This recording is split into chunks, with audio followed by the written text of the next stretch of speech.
నేను మీ సైద్ బాజీని, ఖమ్మం జిల్లా సత్తుపల్లి మండలం సత్యనారాయణపురం తెలంగాణ. మన నర్సరీ నుంచి ఒక్క మొక్కల నర్సరీ నుంచి ఈరోజు ఒక్క మొక్కలు కర్ణాటకకి పంపిస్తున్నాం, తుమ్కూరు డిస్టిక్కి. తుమ్కూరు అక్కడ రైతు రాలేదు, మనకు ఆన్లైన్లో చూసి ఫోన్ చేసి క్వాలిటీ మొక్కలు పంపించమన్నారు. వ్యాన్ పంపించాడు, వ్యాన్కి లోడ్ చేస్తున్నాం ఈరోజు.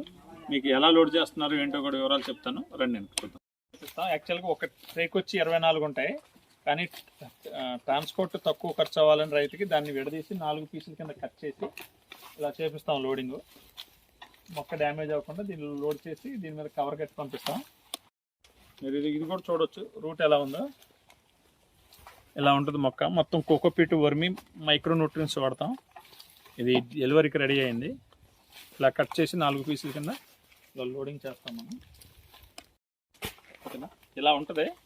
దీంట్లో 24 ఉంటాయి. దగ్గరలో లోకల్ రైతుల దగ్గరికి అయితే ఇలాగే ఇచ్చేస్తాం ట్రేతో పాటు. ఈ ట్రే కూడా సింగిల్ యూజ్డే, ఒకసారి యూజ్ చేస్తే ఇంక ట్రే పనికిరాదు. ఇలా ఇచ్చేస్తాం రైతుకి. దూరం అయితే అలాగే మనం కట్ చేసి ట్రావెలింగ్ చేపిస్తాం. మొక్కలు కావాల్సిన వారు ఎవరైనా సరే సంప్రదించవచ్చు. ఒకసారి మా నర్సరీకి వచ్చి చూసిన తర్వాత మొక్కలు తీసుకెళ్ళండి. పని అయిపోయి అక్కడ 3 వరుస పెట్టుకోతే ఖాళీ